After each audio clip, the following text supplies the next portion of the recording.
तो नमस्कार दोस्तों, आज हम बात करेंगे हमारी आंतरिक प्रवाह की नदी सरस्वती नदी के बारे में। तो सरस्वती नदी है, मुख्य बात इतनी है एग्जाम में आने वाली कि ये नदी है वो हिमाचल प्रदेश की शिवालिक पहाड़ियों से निकलती है, जहाँ पर कालका माता का मंदिर है, वहां से नदी स्टार्ट होती है और बनवाली सभ्यता हरियाणा के अंदर पड़ती है। आपकी बनवाली सभ्यता वहां से स्टार्ट आगे चलती है। चलने के बाद में ये नदी आती है हमारे राजस्थान में एंटर करती है। तलवाड़ा नामक तहसील में टिब्बी नामक गांव हनुमानगढ़ राज्य के अंदर, ये हनुमानगढ़ जिले में ये प्रवेश करती है। अब इस नदी के किनारे एक तलवाड़ा झील भी तलवाड़ा झील है। इस नदी के किनारे भटनेर दूरक है हमारा। इस नदी के किनारे एक बहुत पुरानी सभ्यता है, जिस सभ्यता का नाम है कालीबंगा सभ्यता। कालीबंगा सभ्यता, जहां पर काले रंग की चूड़ियां मिली थी, वो इसी नदी के किनारे है, सरस्वती नदी के किनारे है। भटनेर दुर्ग भी इसी नदी के किनारे है। सबसे मुख्य शहर है हमारा सूरतगढ़, वो भी इसी नदी के किनारे बसा हुआ है।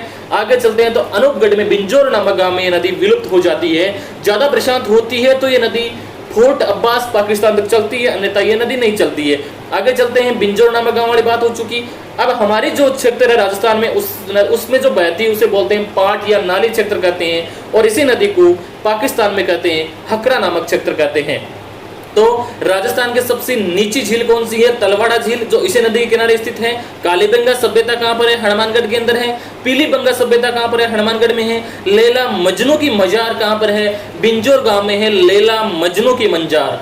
ठीक है। वनवाली सभ्यता कहां पर है? हरियाणा में है, जो कि सरस्वती नदी के किनारे ही स्थित है। तो नमस्कार दोस्तों, आगे वाली क्लास में हम बात करेंगे हमारी कांतली नदी के बारे में।